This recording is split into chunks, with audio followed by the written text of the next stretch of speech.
Hi, Grandma here reading The Great Horn Spoon by Sid Fleischman, and today I'm going to read chapter 11. We found out in chapter 10 that the scoundrel who stole their money and then stole the map that belonged to one of the good men on the ship, he's had the map stolen now from him by a group of outlaws. He had it sewn in the lining of his coat. Chapter 11, Jamoka Jack. The stagecoach climbed as if it were part mountain goat. It lurched, it halted, it bucked, it leaped, and it clung. At times there was a sheer drop to one side of the trail. Far below, the pine trees looked to Jack like sharp green lances, waiting to skewer them if they slipped. He only looked once in a while. They were almost at the diggings, he told himself. He'd been telling himself that for days. But at last the stagecoach arrived, bringing a cloud of summer dust all the way from Sacramento City. "Hangtown, gents," the driver snapped with a final crack of the whip. "Looks mighty quiet today. Don't see nobody standing under a pine limb with his boots off the ground." Now remember, the name of this town is Hangtown. So what he's saying is they didn't hang anyone that day. A dog greeted them at the end of the street and barked them all the way to Empire Hotel. The passengers got out. There was road dust in Jack's eyebrows, in his ears, and down his neck. Now that they'd arrived, he had gold fever so bad he didn't see how he could wait another 5 minutes to get his shovel in the ground. Hangtown. Everywhere he looked, there were men in jack boots and colored shirts. There wasn't a woman to be seen. The miners were coming and going, or standing and talking, or sitting and whittling. Blue freight wagons were being unloaded. Blindfolded mules were being loaded. The store shacks on both sides of the street were raised on wooden pilings like short legs and looked as if they just walked into town. Jack shouldered the shovel and Praiseworthy shouldered the pick. On the roof of the stage, the driver was throwing down trunks and hand luggage. "What's the best hotel in town?" asked Praiseworthy. "The Empire," answered the driver. "What's the worst?" Cat-Eye Higgins. "The Empire." Praiseworthy glanced at Jack. "Unless I miss my guess, there's only one hotel in town, the Empire." It was exactly 1 hour and 5 minutes before Jack saw the diggings. First, Praiseworthy registered at the hotel. They washed. Immediately, Praiseworthy wrote a letter to Dr. Buckby advising him that Cat-Eye Higgins was in Hangtown, but that the map had fallen into the hands of a gang of highwaymen. "Can we go now?" said Jack, fidgeting. He'd polished his horn spoon so much he could see his nose in it. "Go where?" "The diggings." "Oh, the diggings will still be there after lunch, Master Jack." Praiseworthy's patience was a marvel and an exasperation. They'd come more than 15,000 miles, and now they had to stop and eat. Jack didn't care if they passed up eating for a week, a month even. He wondered if he could ever grow up to be as easygoing as Praiseworthy. But once they sat down in the hotel restaurant, Jack discovered he was so hungry, he ordered bear steak. The only other item on the menu was sow belly and beans, and Jack figured you had to be starving to order that. "You and the boy want bread with your grub?" asked the waiter. He was a big fellow in floppy boots. "Well, why not?" said Praiseworthy. "It's $1 a slice." The butler slowly arched his eyebrows. $2 with butter on it. Praiseworthy peered at Jack and then smiled. "Hang the cost, we're celebrating our arrival. Bread and butter, if you please." The bear steak was greasy and stringy, but something to write home about. Jack forced it down. After they left the restaurant, Praiseworthy bought a pair of buckskin pouches at the general merchandise store and emptied the gold dust out of his glove. The index finger was springing a leak. Jack liked the new leather, smell of the pouch. He tucked it under his belt next to the horn spoon and was beginning to feel like a miner. Then with a tin wash basin under their arms and the pick and shovel across their shoulders, they set out for the diggings. The day was hot and sweaty. When they reached running water, they saw miners crouched everywhere along the banks. They were washing gold out of the dirt and everything from wooden bowls to frying pans. "Anybody digging here?" asked Praiseworthy when they came to a bare spot. "Sure is," came the answer. "That's Buffalo John's claim." The butler and the boy moved on upstream. Here and there, miners were shoveling dirt into long wooden troughs set in water to catch the flakes of gold. "Anybody digging here?" asked Praiseworthy. "Yup," came the answer. "That's Jimmy from the town's claim."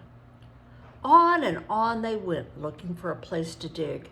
They passed miners in blue shirts and red shirts and checkered shirts, and some in no shirts at all. Picks assaulted the earth and shovels flew. Weathered tents were staked to the hillsides, and the smell of boiling coffee drifted through the air. After they had walked a mile and a half, Jack began to think they would never find a patch of ground that wasn't spoken for. Suddenly, a pistol shot cracked the mountain air. Praiseworthy's wash basin rang like a bell and leaped from his arm and went clattering away. "You there!" a voice from behind bellowed. Praiseworthy turned. His eyes narrowed slowly. "Are you talking to me?"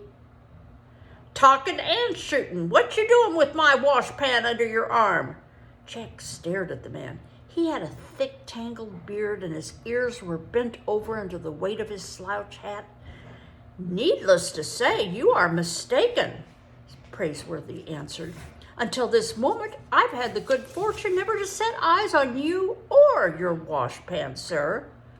"We don't take kindly to thievery in these parts," growled the miner, stepping forward. "A man steals around here, we lop off his ears. That's miner's law." "Do you have any laws against shooting a stranger?" "Nope." Jack couldn't imagine Praiseworthy with his ears lopped off. He took a grip on the handle of the shovel as the miner came closer. His heart beat a little faster, and he waited for a signal from Praiseworthy. The miner belted his pistol, picked up the washpan. He crimped an eye, looked it over. "It's mine, all right." "You're either nearsighted or a scoundrel," said Praiseworthy. Jack was ready to fight, if not for their lives, at least for Praiseworthy's ears. Just then, a flash of tin in the sunlight from a pile of wet rocks caught Jack's eye. He dropped the shovel and went for it. "Is this your pan?" Jack asked. The miner's bushy eyebrows shot up like birds taking wing. "It is at that, ain't it?" Then he laughed as if the joke were on him. "I'd forget my boots if I didn't have 'em on." Praiseworthy peered at the man. Apparently, shooting at strangers by mistake didn't amount to anything in the diggings. The miner hardly gave it another thought. "How about a cup of Jamoka?" "Jamoka?" said Praiseworthy. "Coffee. I got a pot working on the fire. Where are you strangers from?" "Pitch Pine Billy Pierce, they call me, and I'd be rightly pleased if you did the same." "Shucks, looks like I wore a hole plumb through your washpan. Good shooting, though, weren't it?" Praiseworthy put his finger through the hole. The washpan was useless. "Perfect shooting, sir." "No hard feelings," said Pitch Pine Billy. "I can show you more ways to wash gold than skin a cat. Let's get the coffee. Put hair on that boy's chest. He your son?" Jack looked up at Praiseworthy. "My son?" The butler started to explain, but the miner didn't leave a long enough pause. "Mississippi McFinn has 2 boys with him. I hear they just struck it rich over at Poverty Hill. And then there's the Peterman boy. He and his pa's trying their luck at Swell Head Diggins. What's your name, boy?" "Jack." "You look powerful clean for a young'un. It don't seem natural somehow. Why, your eyes shine like new minted gold pieces." Jack felt his face redden. He glanced at Praiseworthy. "I'm not going to wash for a week," he thought, "or a month, or maybe even until we get back to Boston." There was an air of hospitality about the miner that pleased Praiseworthy, and he forgave him the hole in the gold pan. Sir, a cup of coffee would taste fine. Pitch Pine Billy led them to his weathered canvas tent, pitched along the slope. The coffee pot was boiling merrily. He filled 3 tin cans, black. Black as paint, it looked to Jack. He had never tasted coffee in his life. Aunt Arabella would be furious. He looked at Praiseworthy, and Praiseworthy gave him a nod as if to make up for having Jack wash his ears back at the hotel. The tin cans were so hot they felt as if they'd just been forged. Jack sat on a rock to let the brew cool. Although Praiseworthy's coat and bowler had fallen by the wayside, he clung to his black umbrella as a last badge of his calling. "A butler? A butler?" mused Pitch Pine Billy. He drank his coffee down, steam and all. "You any relation to Hemp Butler over in Muletown?" "The name is Praiseworthy, not Butler, sir." The miner crimped an eye. "You don't say." "Well, he calls himself Butler, old Hemp does. Never knowed his name was Praiseworthy, but I always figured him for the shifty type. How about 10 Spot Butler over at Poker Flat? Here, folks?" There seemed no point in trying to make himself clear, and Praiseworthy let it go. "Tell me, Mr. Pierce, oh, just call me Pitch Pine Billy. How do we stake a claim?" "Easy. Find yourself a piece of real estate nobody's working. Pound 4 pegs in the corners, put tin cans on them so folks can see them, rags will do, and you got yourself a legal claim. That's miner's law. As long as you work it at least 1 day a month, it stays yours." He laughed and stroked his beard. "Of course, the other 30 days you got to stand around shooting off squatters and claim jumpers." He refilled his tin can. "Why, there are places along the river where the claims is only 4 foot square, and the boys is digging out a fortune back to back." Jack finally picked up his tin can. The steam alone was like a dragon's breath. Now he was almost sorry Praiseworthy had given him a nod. At the first taste, the coffee bit his tongue. "Drink up, Jack. Jamoka Jack, that's what we'll call you. A man ain't really accepted around here unless he's won himself a nickname." "Best coffee I ever tasted," Jack said hoarsely. "Oh, plenty more in the pot. I ground in a few acorns for flavor." Jack winced inwardly.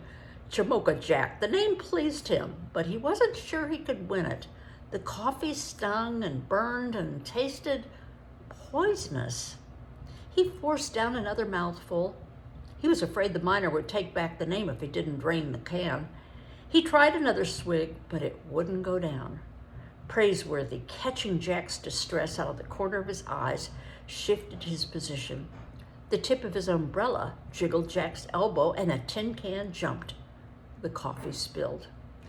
"It's no account," said Pitch Pine Billy. He lifted the pot and refilled Jack's can. "We don't stand on table manners around here." Jack gulped and stared at the fresh, steaming black potion of coffee. He had to begin all over again. Praiseworthy gave him a compassionate glance. He considered it his duty to look out for Jack, but now he had only made matters worse. "Let me show you how to wash out gold without water," Pitch Pine Billy was saying. "Take your horn spoon, boy, and scrape me some dirt from the crack in that rock. It places like that spangles like to hide, if there is any." Jack was glad to set the coffee aside to cool. He slipped the horn spoon from his belt and turned eagerly to the cracks in the rocks. "Just a handful, boy." Jack scraped away, gathering up river sand and bits of dead pine needles. The horn spoon worked fine. It got in the cracks. He filled the miner's outstretched hand and set on his heels to watch. "This is a trick the Sonorians use," said Pitch Pine Billy. "They come from Sonora down in Mexico way. Water must be scarcer than gold around here. We call this dry washing." He poured the dirt in a small stream from fist to hand, like sand in an hourglass, while at the same time blowing on it. Sand and pine needles scattered under the force of his breath. He poured again, and each time the handful of dirt got smaller. Grain for grain, gold is 8 times heavier than sand. If you blow just right, the spangles fall and the lighter stuff goes flying. Jack bent closer. Finally, Pitch Pine Billy had nothing left to blow. He held out the rough palm of his hand and laughed. Boy, you struck it rich already. Look there yourself. You and your boy will be needing a tent and a mountain canary. A mountain canary? Praiseworthy asked. Mule or burro? There goes one. He hawing now. Got a fine singing voice, don't he? What's that umbrella for? A matter of habit. Well, it ain't gonna rain around here for some time, but seeing as how I punctured your gold pan, I don't see any reason why an umbrella won't work just as well. Let me show you. But Pitch Pine Billy lifted it off Praiseworthy's arm and opened the umbrella wide. He stuck it in the ground, upside down. If you don't mind, said Praiseworthy with a flash of impatience, I happen to treasure that. Yes, sir, the miner was saying to himself, it ought to work fine, just fine.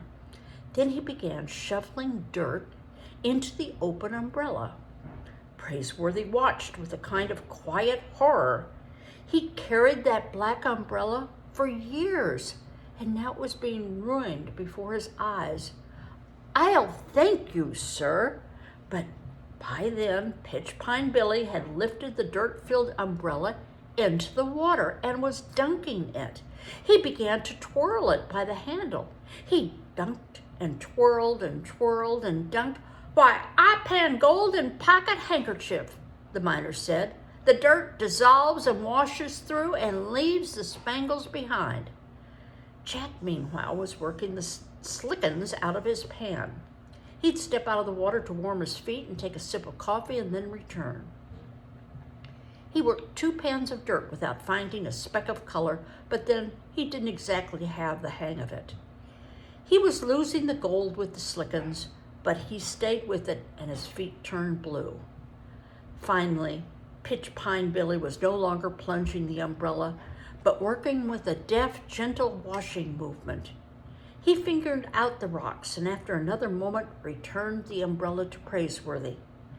Best gold pan along the river, he grinned. I might buy me one of them myself. The mud was gone. In its place, along the black fabric of the umbrella, lay a bright dusting of gold and spangles.